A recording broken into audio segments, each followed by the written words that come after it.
Very good morning. This morning was a very pleasant morning, and I'll tell you why. I'm traveling, and I've come to Bangalore for some work, and I went up to the roof of my little hotel to have my breakfast. A small little hotel, so they are very sweet little layout over there. Maybe about 10 odd tables and 4 chairs each. So I went and put my phones on the table and then went across to pick up my plate. And when I got my juice and lemon water and I came to my table, I noticed an elderly gentleman sitting there.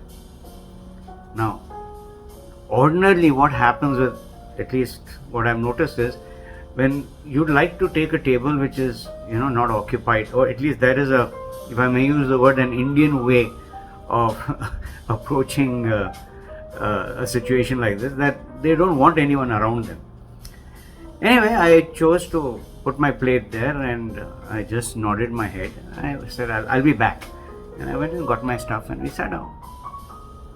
Now for some time there was pin drop silence, and I got my toast and I was put butter on it and waiting for my omelette to come.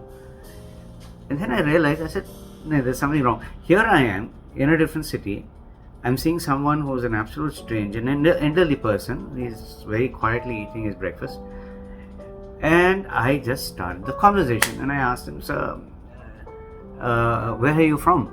Because obviously if you're staying in a hotel, in all probabilities you are from somewhere else. So I said, I've come down 400 kilometers. He took a name which I really couldn't understand. Something to do with Pudlur or something like that. I have no clue. But apparently it's in the Western Ghat area. And the conversation started. And it was a very interesting conversation.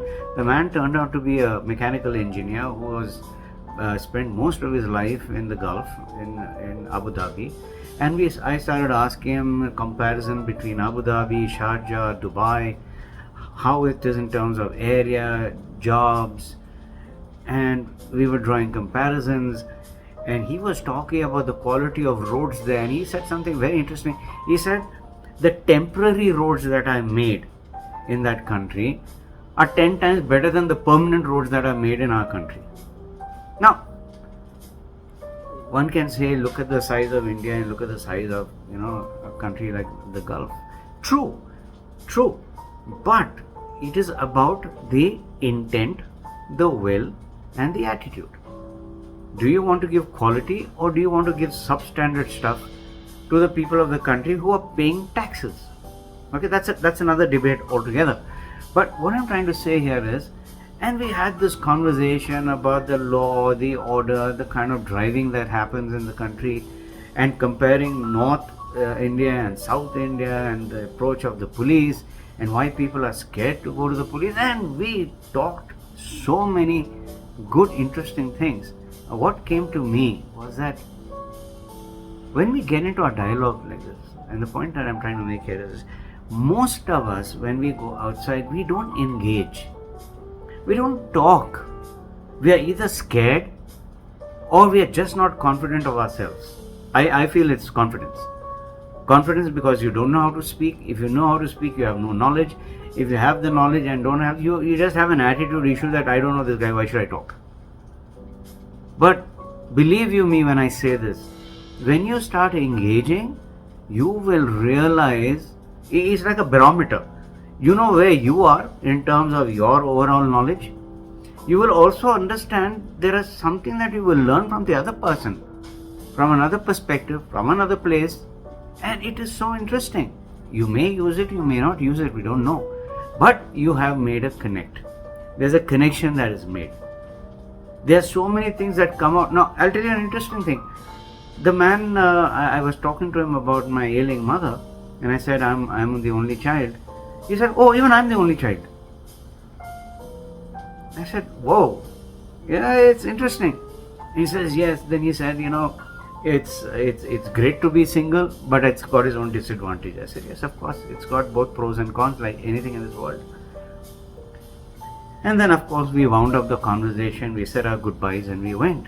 But it was such a good, interesting interaction. No strings attached, just exchange of ideas, and you meet another human being with so many things in common, and yet a few things that are not so common, which is perfectly fine. The question you need to ask yourself is, do you, when you travel, not just in your outside your city, but even inside your city, when you're going to a restaurant or a cafe, you're sitting alone, whether you're waiting for somebody or you're sitting down on your own, and somebody wants to join you because there's no other place, do you allow them to sit, or you fake that somebody is coming? Because a lot of times people fake, most of the times, which is not right, because you're not allowing a person who's genuinely there to eat to sit down and eat their meals comfortably. Plus, because of your own discomfort, you're causing somebody else discomfort. Whereas if you made an attempt and just started talking and be the way you are, it really doesn't matter. It's all about the intent. It's how you connect from here. 5 minutes, 10 minutes, that's it. You never know what you're going to take home. Like I know what I took home today. So give it a thought. Are you going to engage with somebody totally new? Are you going to allow them to sit with you? Are you going to make an attempt and sit with them? Or with him, with her, it may be anybody. But the whole idea is to connect. Do you connect?